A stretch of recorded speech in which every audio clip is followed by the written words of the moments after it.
Powered by the Montana Television Network. This is the 530 News on KPAX, Montana's news leader. Good evening, I'm Jill Valley. And I'm Dennis Bragg. The 2017 fire season was a tough one on our health, but also on our business. Hundreds of Missoula business professionals met today to hear from experts about what can be done to decrease the risk of catastrophic wildfires in the future. The data shows Montana's tourism industry was hit hard by this summer's fires. Researchers say people who live and work in the area also changed their behavior because of all the smoke. It cost the local economy as people went out of their way to stay inside. Some even missed work because of the heavy smoke. University of Montana economist Bryce Ward says there's not good infrastructure in place right now to precisely measure the cost of wildfire smoke on places like Missoula, but that is something that's currently being developed. But what the research that exists suggests is that from some of that stuff, there are really long-lived effects as people's health is affected, what happens to them in terms of their productivity or their participation in the labor force. The Missoula Area Chamber of Commerce sponsored the event today, and we'll have more information from that coming up tonight at 10 o'clock. Flathead County Sheriff's deputies say that armed suspect arrested near Lakeside turns out to be a Libby man who was wanted for burglary, stealing weapons, and survival gear in Kalispell, as well as a truck. The suspect was the victim's son, now identified as 30-year-old Kevin Ray Mitchell from Libby. Around 4:30, a log truck driver reported finding the stolen truck around 6 miles up Kramer Creek Road near Lakeside. Deputies responded. They found there was a rifle missing from that truck.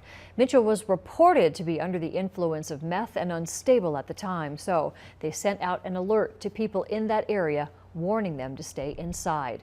Two Bear Air and Flathead County SWAT launched a manhunt, finding Mitchell before 10 o'clock last night, arresting him without any problems. He was hypothermic and transported to a local hospital. He is initially charged with burglary and felony theft.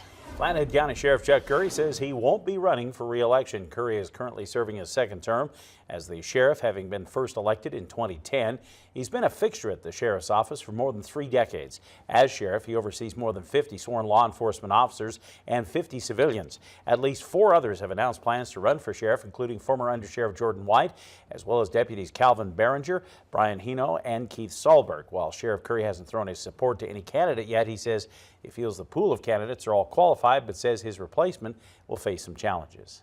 There'll be a lot of challenges facing the person that takes the helm of this organization. Certainly the jail. How that looks, how that's going to play out is going to be very important to the organization, very important to public safety. Candidates have until March 12th to file for the election. Lake County Sheriff Don Bell says he plans to seek another term. He's currently serving the 3rd year of his first term as sheriff. Before that, he spent 23 years as an officer for the Confederated Salish Kootenai tribe. As a native of Ronan, he says he has spent his entire life in the Mission Valley. And so I'm even more motivated to for the valley to prosper and keep my kids safe, my grandkids safe, and then all the other citizens in Lake County. He says one of the biggest issues facing the county, the outdated and overcrowded justice system. Another dry day for western Montana. Looks to stay that way, but there's a weather shift that could bring some snow later in the week. For more, let's turn it over to Chief Meteorologist Aaron Yost, who has our first forecast right now. Aaron. Yeah, some snow and even a little rain mixing in once again. That seems to be our theme over the last several systems. Not just flat out snow for everybody, but rain in the mix as well. Today, though, very quiet, as Jill mentioned. Take a look in Hamilton from our First Security Bank iCam when those clouds, low clouds, I should say, and fog kind of mixed out. Some of us treated to a decent amount of sunshine for the first part of the day. A weak disturbance rolling through as we speak. That's popping some very light sprinkles here and there, obviously increasing our cloud cover. Tomorrow will be very similar, but that bigger system will loom for us, set to move in on Thursday. All the details on it coming up in your forecast. Glacier National Park officially sets a new visitation record, easily topping the 3 million mark. The final report on park visitation from the National Park Service shows over 3.3 million people went through the park gates in 2017, a solid 10% increase over the previous year. The park passed 3 million visitors this year in September, even with the fire season cutting access on the west side of the park. The new record wasn't unexpected. For the first time in Glacier's history, more than 1 million people had come through the gates in the month. That was back in July, a jump of more than 23%. And park visitation was already up 11% through the first half of this year. Thinking about that many people coming to the park and coming to this area in such a short time period. No other big Western national park has seen 1 million visitors in a month. So not Yellowstone, not Yosemite, not the Grand Canyon. So that was pretty significant. Concession stays were up almost 10% of the park's lodges and hotels, but overnight stays in tents and RVs, which represent the bulk of Glacier visitors who stay in the park on more than a day trip, was off, likely due to those fire closures on the west side.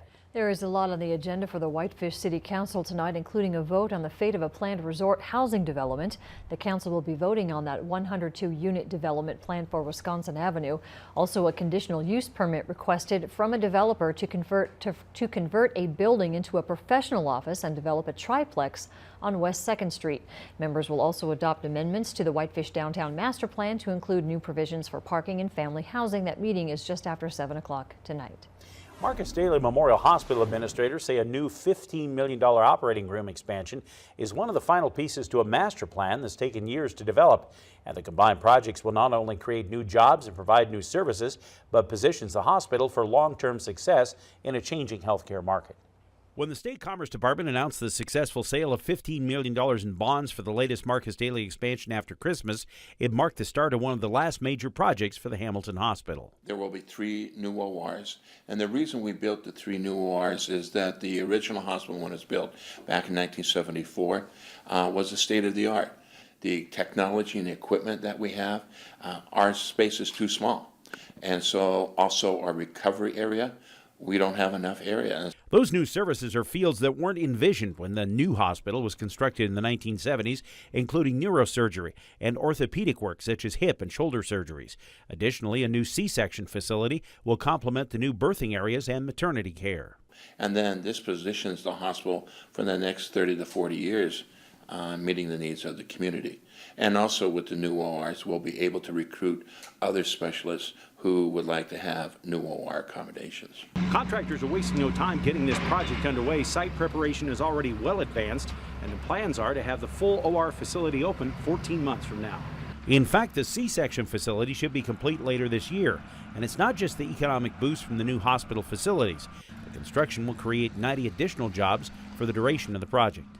It's taken us a good 18 years to develop what we have, and this is one of the last projects in our facility master plan, and we're positioning ourselves so this hospital will be able to be here for the next 30 to 40 years and meet the needs of the community. First Interstate Bank purchased all of the bonds for that 20-year issue. Authorities in the Bitterroot want people to know about this new scam that's making the rounds. Ravalli County Sheriff Steve Holton reports a computerized voice informs the caller that, quote, very serious charges are pressed against the person right now and local cops are going to arrest that person. It's a computerized call that then requests a callback to resolve the issue before legal proceedings are set against that person. It is clearly a scam. Sheriff Holton says these calls are just an attempt to extort money. They're not from local law enforcement. He says law enforcement will never call to request money to avoid criminal charges. Sheriff Holton advises folks to just ignore these phone calls, do not call back, and certainly do not arrange any kind of payment. There is a new scam also hitting Netflix customers. Thousands of users received an email pretending to be from the company. Then the email prompts subscribers to update payment information to avoid service interruption.